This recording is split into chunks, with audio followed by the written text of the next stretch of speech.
Hey everybody, Kurt2418 here. Welcome back to the Grinded Out Bankroll Challenge. Things are going obviously pretty well. Microphone's all over the place. We'll have an update here. It should be in the description below. But starting this session, we're at 107. I don't really know what this guy... I think I'm probably going to fold in the bottom right there. But we started this session up at 107 for our bankroll. We started the bankroll at 50 bucks about a week ago, I think now. So obviously going pretty well, playing a lot of no limit Zoom. So as you can remember, we were on full tilt, transferred our winnings from there over to here, and so on and so forth.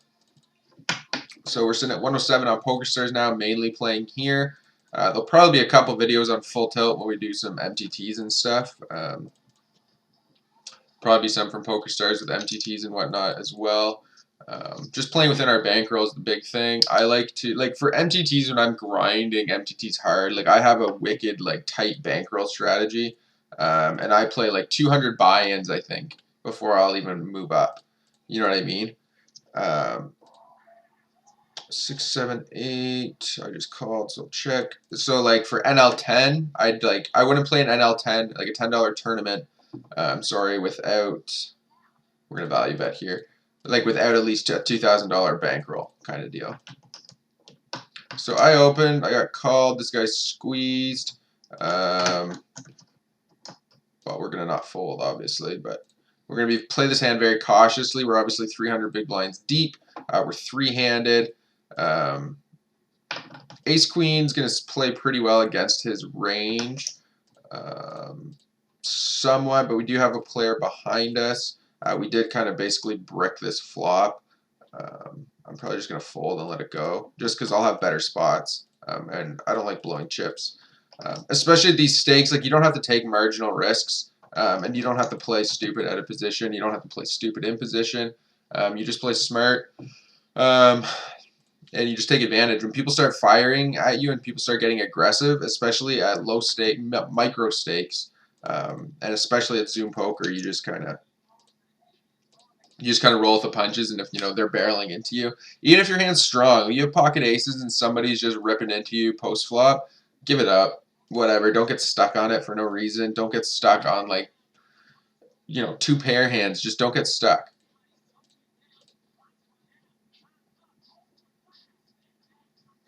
And we're just going to c-bet here. And I'm probably just going to take the initiative here when he just limped pre. I should have ISO'd that pre-flop, just for the record. And we'll just take a flop because I feel like it. We hit second pair. That's pretty good. We're going to go ahead and bet out here.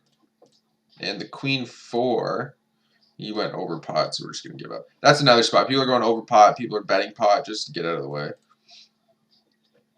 9-10, raise it up.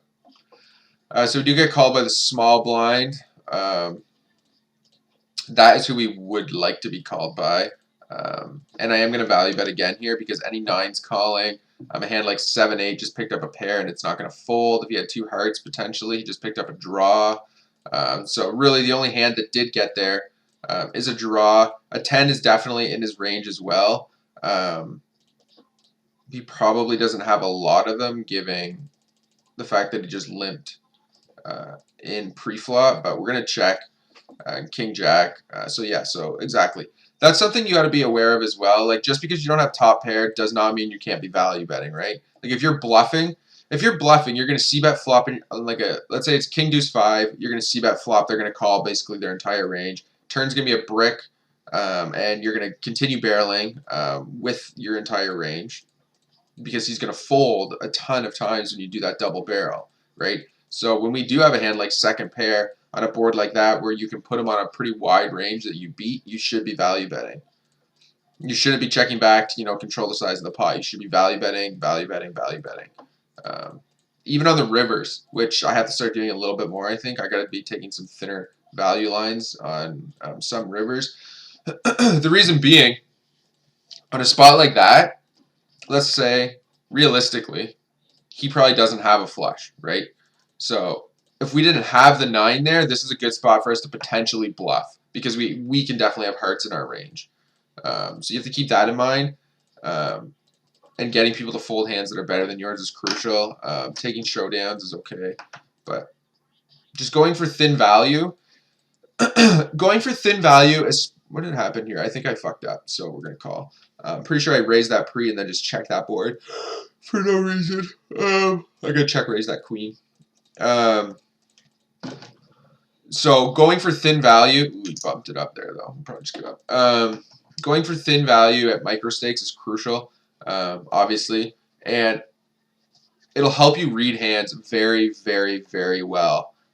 Because in order to go for thin value, you have an idea of what your opponent has. Do I just call pre? No, I raised, so. Woohoo, almost did it again. The 8-4, we'll give that up. So he calls, turns a 7. This is a spot where we're going to bluff, but we're also kind of making a bit of a value bet. Okay. The reason being, there's going to be a lot of like 10x hands, 10 jack. Obviously, we're way behind, but like queen 10. Well, you know what? There really isn't a lot of 10x hands, but there's still going to be a bunch of draws in this range that we do beat. And we have to keep that in mind and take advantage of that. Because we do have that open-ended draw there, and we're obviously just going to call here. We do have that open-ended draw, so we got lots of equity in that hand. We have an overcard. We're obviously not going to give him a river for that cheap. In fact, I'm just going to jam. We're obviously not king 10. Fuck right off. Nice! Paired the board. Oh, yeah. Woo. A little bit lucky there, but... So... This is one of these spots where it's kind of gross to do anything. So I'm going to call. Can't fold ace-king, obviously, especially with that potentially being a squeeze play. I don't really want to 3-bet and call, and I don't want to 3-bet and fold. And I don't want to just open fold, so our only option really is to just call there. And we're just going to take a showdown here at the ace-5. Yeah, you banked us up the river, that's fine. I don't know why I didn't c-bet that flop. If I didn't or if he called, I'm not sure exactly, but whatever. And obviously, now we're not folding, but we are kind of in a gross spot when he shows up with like pocket something that beats us. But he doesn't have that. So we're just going to make a value bet here. And he folds. And for some reason, I was convinced he had like pocket aces there. That's why I was like, it sucks when he shows up with like something that beats us there. Pocket aces or pocket kings. Just I had that feeling. Obviously, we can't go off that. We have top 2 pairs with ace king, and it's very unlikely that he actually does have ace king. So we're never folding. It's just one of those spots where you get that little tingle, you know. And another thing about being aggressive and stuff, if people are like, when people check to you, it's a good idea to just bet. Like, they're obviously trying to either control the size of the pot, or they're trying to get a free card, or they have, or they have air and they're just going to check fold, etc. So what we basically should be doing as much as possible is just putting people out of their comfort zone. Ooh, did I just lose that hand? 9-10. No, we dropped it. Ace-7, value bet.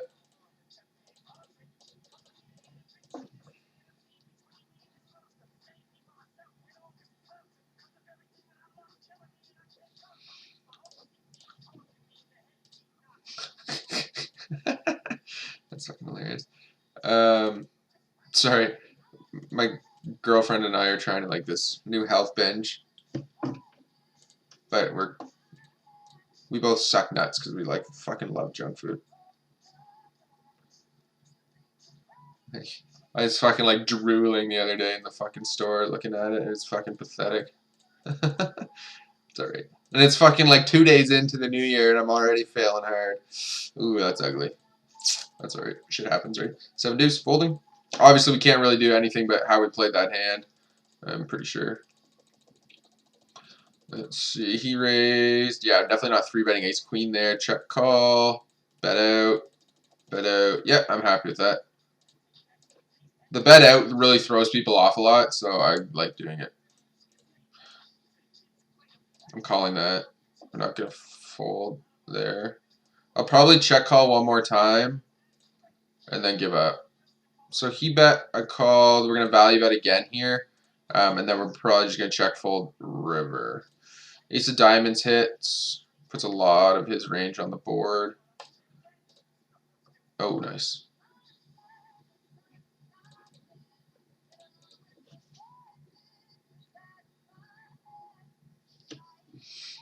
And there's... just trying to think what he would have repopped me with on the flop.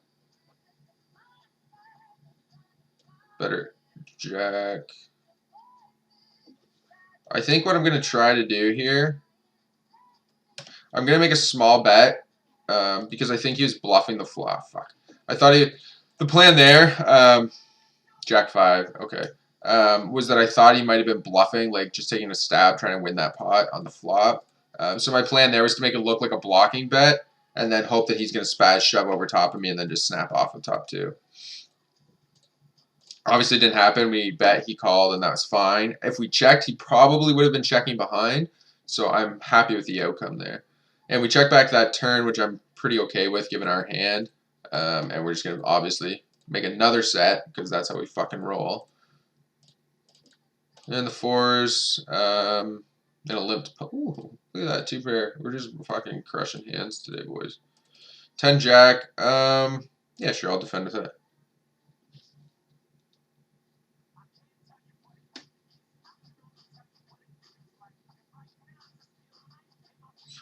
And we get repopped. That's interesting.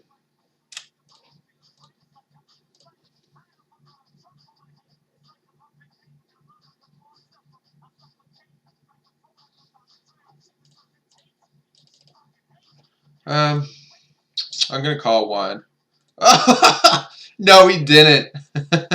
Yeah, we're just going to check snap. No, he checked behind. No fucking way. 3, 4, 5, 6. Wow. Wow. He should value bet that. On the other hand, what do I call it? He beats. I'd still value bet that. Even if I value bet small there. I'm just going to give up on the bottom left here.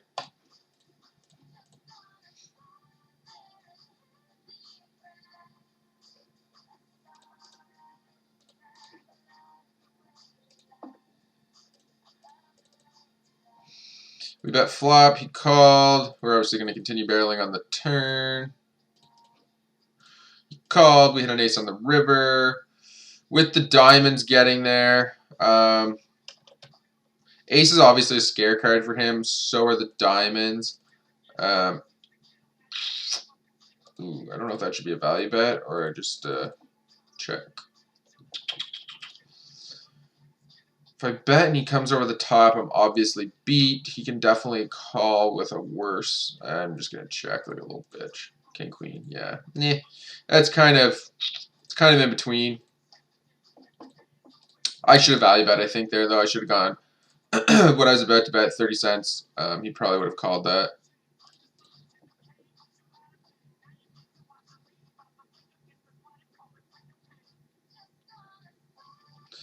The ace-8, we're just going to fold. The 4-6 of diamonds, sure, let's loosen it up a bit.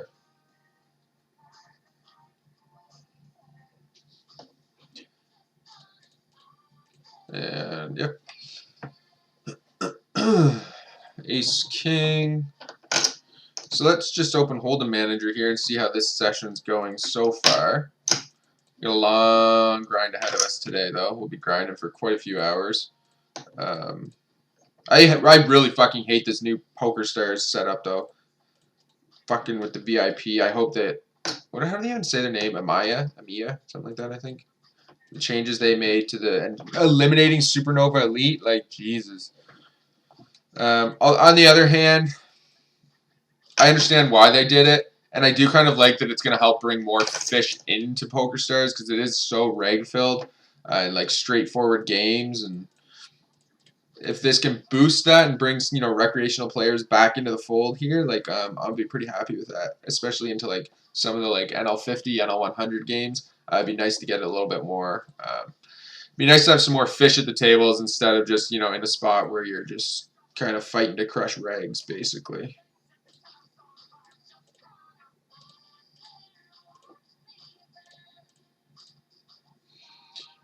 So he checked. He checks again. We'll value bet the jack now. It's definitely possible.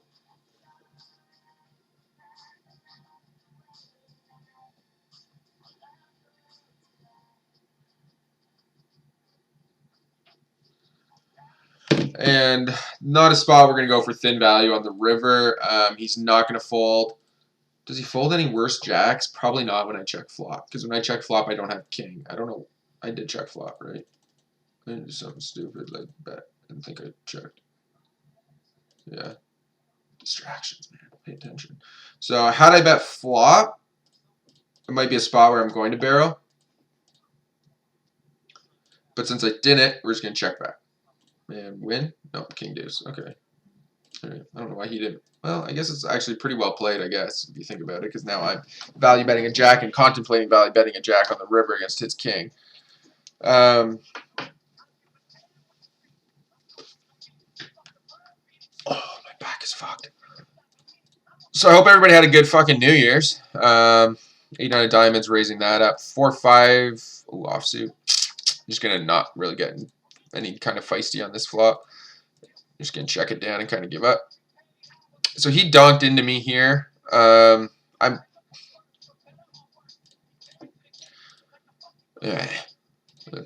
dick.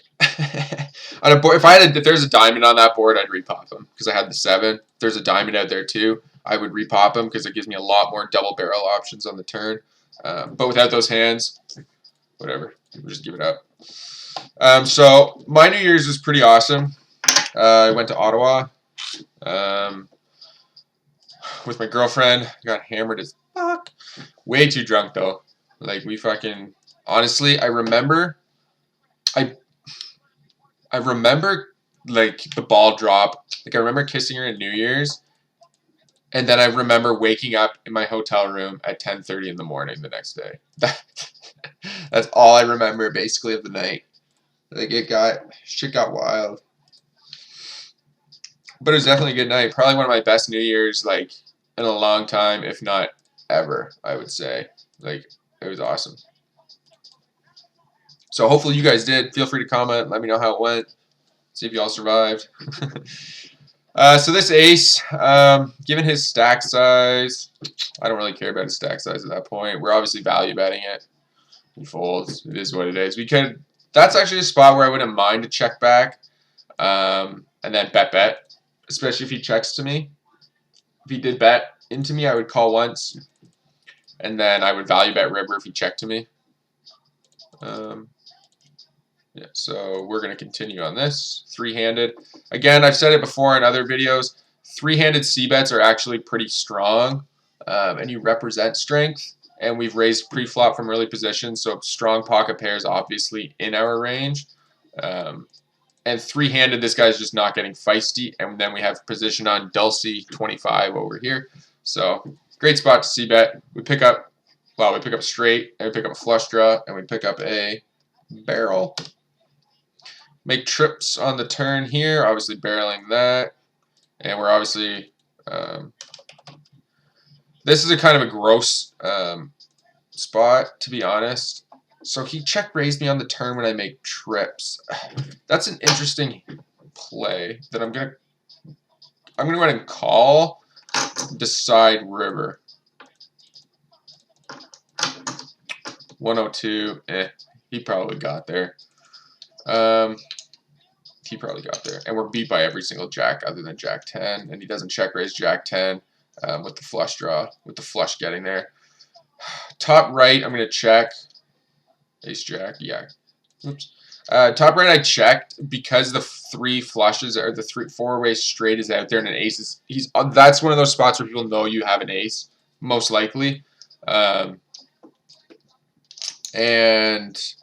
we're obviously not folding, even though an argument could be made to fold here. We're calling. Yeah. When people are going pot and over pot and pot and pot and pot, we're just beat a lot. So definitely an argument could have been made there to fold that hand and just get out of the way. So it's going pretty well though. Our red line's up over $1. or up about a half a buy-in. It's not bad, and we're obviously hitting some hands. So yeah, that's a spot where we could have probably folded in the bottom left there because our ace queen's probably not good. I probably should have paid a little more attention.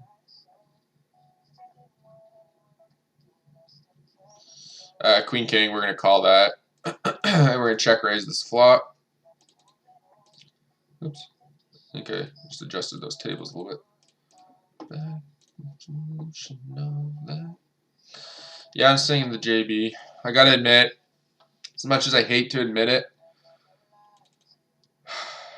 his new fucking album that he just recently dropped is pretty fucking good. I don't give a fuck who you are. it's fucking good. Fold the jack 7. The ace 10. Whatever. We're getting it in against his stack. We're just beating a ton of his range. It's whatever. King 10. Boom, baby. No spade. No pair. Nice. So we check raise. He comes back over the top of us, which is... See, this is a spot where I out-level myself and I fucking would, like, almost want to, like, come back over the top. Because what is he possibly doing that with? What would he do that with? I mean, I'm not going to come over the top because it's NL2 and I have no history with this guy and it's Zoom, blah, blah, blah, blah, blah. People don't bluff very often. So most of the time this is just be an idiot playing a nutted hand.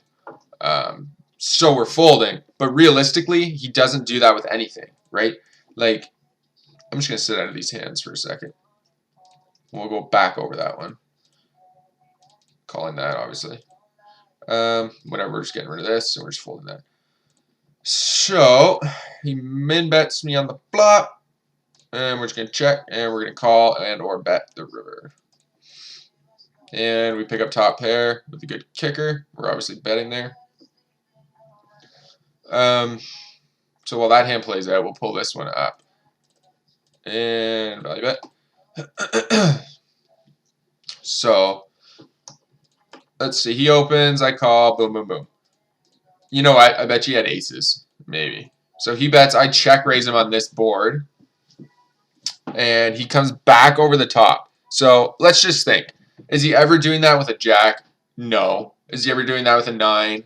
No. Is he ever doing that with queen 10? No. Right? Is he ever doing that with 8-10? No. Is he going to do that with queens, kings, and aces? Maybe. He might do that with pocket queens, pocket kings, and pocket aces. But it doesn't make sense, because why would he do that? If I check raise this flop, I'm barreling every single turn. So all he's doing by repopping me with those hands is getting all of my bluffs to fold. And I don't think he would do it. Would he do it with jack 9? Probably not. He might. It's possible that he might do it with a 2-pair hand and hope that I just jam with queens plus, but I didn't 3-bet him pre-flop, so that shouldn't even be in his thought process. And then pocket 9s, pocket 6s, pocket jacks, so he has a flopped set. Potentially. That's probably the best bet. The most likely hand, I guess, is that he just flopped the absolute nuts and is hoping, like, I'm just going to go with it. He's going to build a pot because we're deep and he's just going to go with it. Or he has fucking nothing at all. Like, the most likely is that he's like, oh, well, I'm going to re-raise 2 and hopefully that'll be that. Right? Because if I come back over the top, how much strength am I showing? Like, a fucking fuckload. Anyways. So, I think, what's this video sitting at here? 24 minutes. That's a little short, but it's an update, really. And I'm going to probably end this, go get some food, and then I'm going to come back and fire up another video. So the bankroll will be updated. And I'm just going to sit on next hand there. So I'm going to update the bankroll. Make sure to subscribe. Follow me on Twitter. Follow me on Instagram. Check out my Tilt Book account, which is basically Facebook for poker players. So if you're watching these videos and you play poker, you should fucking have it. So this is me signing out. I'll be back with a new Grind It Out bankroll challenge video shortly.